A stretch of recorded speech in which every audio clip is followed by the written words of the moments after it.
Ernest Augustus I, Duke of Saxe-Weimar, was a Duke of Saxe-Weimar and, from 1741, of Saxe-Weimar-Eisenach. Biography. He was the second but eldest surviving son of Johann Ernst III, Duke of Saxe-Weimar, and his first wife Sophie Augusta van Holtz-Zerbst. When his father died in 1707, Ernst August became co-ruler of Saxe-Weimar, along with his uncle Wilhelm Ernst, but his title was only nominal, since Wilhelm Ernst was the actual ruler of the duchy. Only when Wilhelm Ernst died in 1728 did Ernst August begin to exercise true authority over Saxe-Weimar. As Ernst August was a splendor-loving ruler, and his extravagances contributed to the eventual financial ruin of his duchy. Desperately in need of funds, he resorted to the practice of arresting wealthy subjects without cause, and setting them free only after they had renounced the fortunes to the Duke, or had paid exorbitant ransoms. Some of the victims, who considered this behavior illegal, made claims against the Duke at the Imperial Court in Vienna or in the Imperial Chamber Court of Appeal in Wetzlar. Ernst August lost all the legal proceedings mounted against him.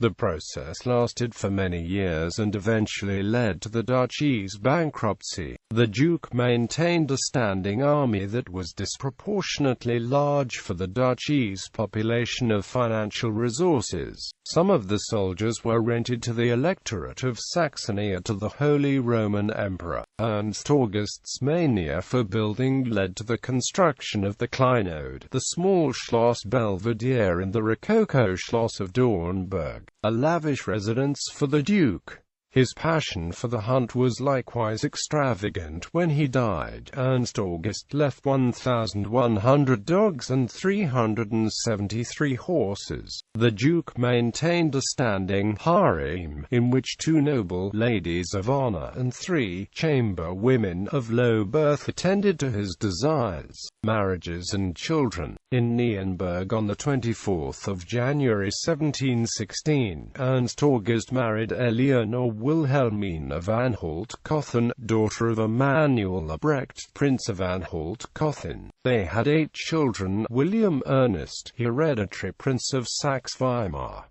Wilhelmine August, twin of Wilhelm Ernst; John William, hereditary Prince of Saxe-Weimar; Charlotte Agnes Leopoldina, Johanna Eleanor Henriette, Ernestine Albertine, married on 6 May 1756 to Philip II, Count of Schaumburg-Lippe; Bernhardina Christina Sophia, married on 19 November 1744 to John Frederick, Prince of Schwarzburg-Rudolstadt; Emmanuel Frederick William Bernard. After the death of his first wife in 1726, the Duke decided to not marry again, choosing to live quietly with his ladies of honor and chamber women. But in 1732 the situation changed unexpectedly. His only surviving son, the hereditary Prince Johann Wilhelm, died. This made it necessary for him to find a new wife and sire sons in order to perpetuate the dynasty. In Bayreuth on 7 April 1734, Ernst August married his second wife, Sophie Charlotte of Brandenburg-Bayreuth, daughter of George Frederick Charles, Margrave of Brandenburg-Bayreuth. They had 4 children: Charles Augustus Eugen, hereditary Prince of Saxe-Weimar; Ernst August II Constantine, Duke of Saxe-Weimar-Eisenach; Ernestine August Sophie, married on 1 July 1758 to Ernst Frederick III Karl, Duke of Saxe-Hildburghausen; Ernest Adolf Felix. The Duke also had an illegitimate son with Friedrich von Marschall. Ernest Frederick, created Freiherr von Brenn, married to Beate Helene Bormann. His line died out in the male line in 1849. Saxe-Weimar-Eisenach and absolutism. In 1741 the branch of Saxe-Eisenach-Jena became extinct with the death of Wilhelm Heinrich, Duke of Saxe-Eisenach. As the only surviving kinsman of the late Duke, Ernst August inherited his estates. The union between Saxe-Weimar and Saxe-Eisenach now became permanent. One of the Duke's few wise decisions was the institution of the primogeniture in Saxe-Weimar. This stopped further land divisions in the future. From 1741 his new duchy took the name of Saxe-Weimar-Eisenach, but the union was by this time only personal. The new state consisted of two larger areas around the two official residences in Weimar and Eisenach, which were not connected, and a patch of smaller areas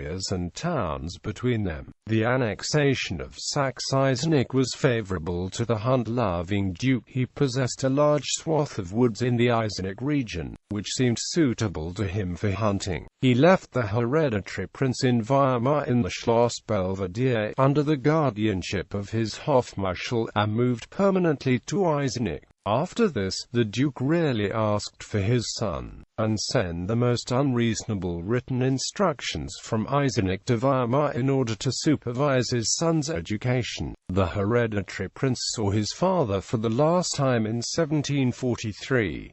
Ernst August tried to implement absolutism in Saxe-Weimar on the French model. The secret Ratskollegium, a consultative organ national formed by nobles, was dissolved. In 1746 the citizens of Eisenach presented the Duke a memorandum detailing national prerogatives, in which he was denounced for constant offences against traditional rights. The gesture demonstrated that the citizens of the duchy were resisting the introduction of absolutism. Thus certain policies that Ernst August had planned could not be completely carried out. The Duke's death prevented a terrible controversy between the national nobles and the citizens of Eisenach.